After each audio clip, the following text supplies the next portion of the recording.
that were called the Manu, were procured. And apparent descriptions of communicating with the cells, the microcosm, as well as the macrocosm.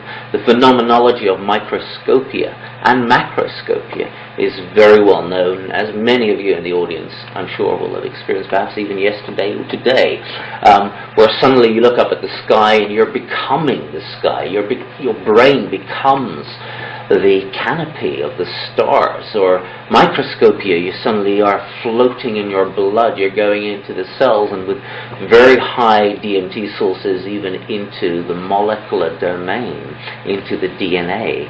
Of course, with even higher concentrating entheogens, you might go to the atomic domain.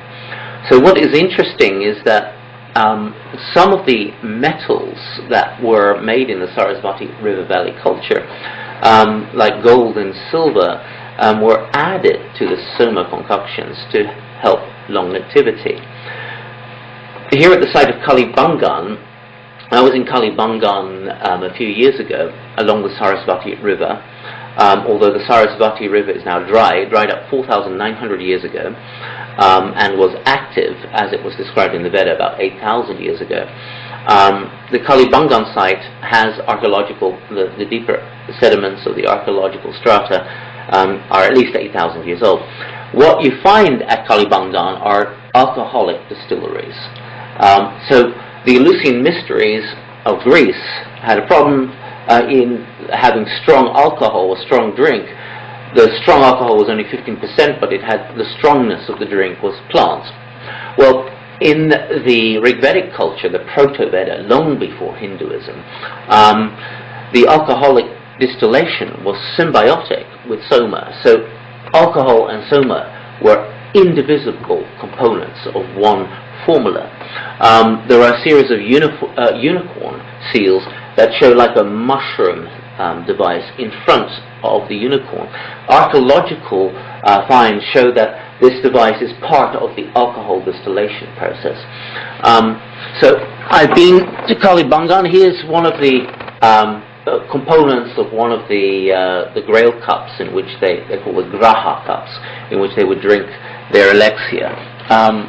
And the Indians of India, in Rajasthan, really are hardly aware of the legacy there. They're totally brainwashed by Hinduism. The Rigvedic, Proto-Vedic period and its significance is hardly known. And I asked the museum head there when he had had tourists. He said 1 year before there was some people who were interested academically. There's almost no one who goes there.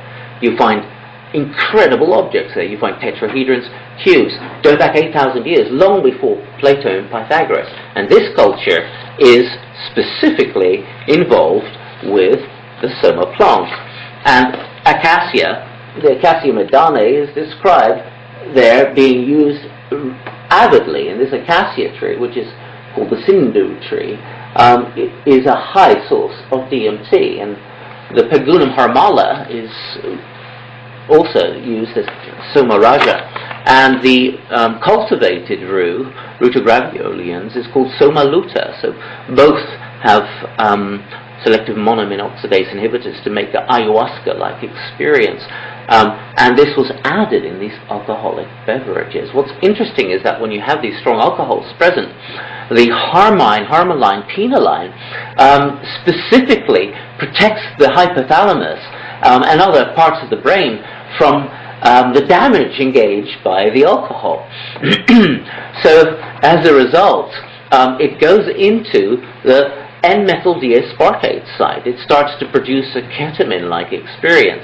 This also starts to cancel out some of the nausea and vomitive nature. We have found that over the years, it's now 13 years since we've been kind of refining the soma. The first years where we worked with a lot of people, there was lots of vomiting and so forth and so on. But now we've kind of refined a formula that's extremely blissful. It's not so crude at all, very visionary. And if it is prepared with alcohol, you're drunk for 3 minutes, but then you become so clear, and it cancels out a lot of the vomitive effects. Of course, the vomitive effects can be useful for purging, but there are also deeper processing capabilities and cleaning up psychologies with the refinement of the soma or ayahuasca tinctures and elixirs and panaceas. And I think that the purification process are very important in this.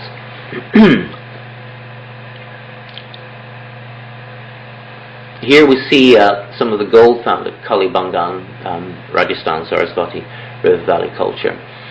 They seem to produce electrum, and the records show that the electrum was actually shipped into Egypt and Mesopotamia. Electrum is gold and silver brought together, and it requires electricity. It requires about 5 volts. And little known to many people is that archaeologists have found in the 90s over 200 batteries along the Sarasvati River archaeological sites, very similar to the battery that was in the Baghdad Museum before the Iraq War, where it was looted.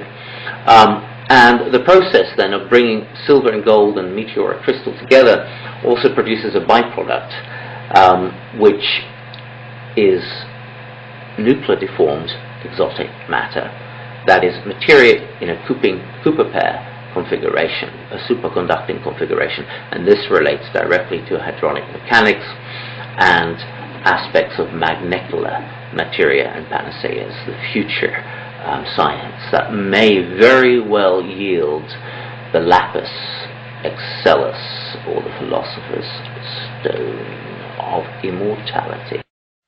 We've done, since 1995, research in different fields, so we were very much at the very beginning. Perhaps we were the first European person to speak publicly about the orbitally rearranged monatomic elements and did a lot of research with these. These are the room temperature superconductors, or nuclear deformed elements that are Cooper paired. And there is a whole community called the Wormus community in America, and we do cooperate with Barry Carter and that whole community. These elements are clearly analyzed, they're empirically measured. They're platinum group elements, however, and they're Cooper pairing. It's one aspect of hadronic, of the hadronic force. However, hadronic mechanics enables any element to go into a superconducting or pseudo-superconducting configuration, and even at very high temperatures, which of course, for those of you who read the McKenna Brothers story from The Invisible Landscape, will be delighted to hear. Now here we have the blood sample of a woman who's for 1 year taken high amounts of ormus, of these orbitally rearranged monatomic elements.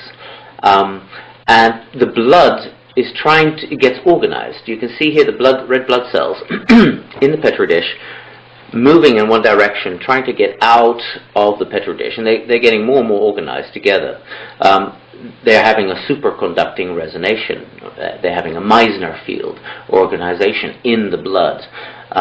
There's 5 centimeters before the top of the glass and the blood. And here they get hyper-organized. They're charging away at the edges of the Petri dish, and they can't get out, so they're getting more and more organized. They're just rushing at it. Now they go back, all together, synchronized. That's a superconducting resonation, and now they're charging away at it. This is an organization impossible by old physics. Now you see the tremendous force of organization the blood is going at in trying to get out. And at this point, it starts to levitate. It levitates 5 centimeters, touching right to the top of the glass of the Petri dish. So what we are seeing here is the power of just the superconducting elements. Now in Kalibangan, we see clearly a byproduct. The byproduct of making electrum are orbitally rearranged monatomic elements. That's the exciting part. And this was called part of the essence of minerals, one of the keys of Soma K, as it was also known. A superconductor is very interesting. It is zero electrical resistance, and these elements, these platinum group elements, weigh 56% of their mass when you weigh them.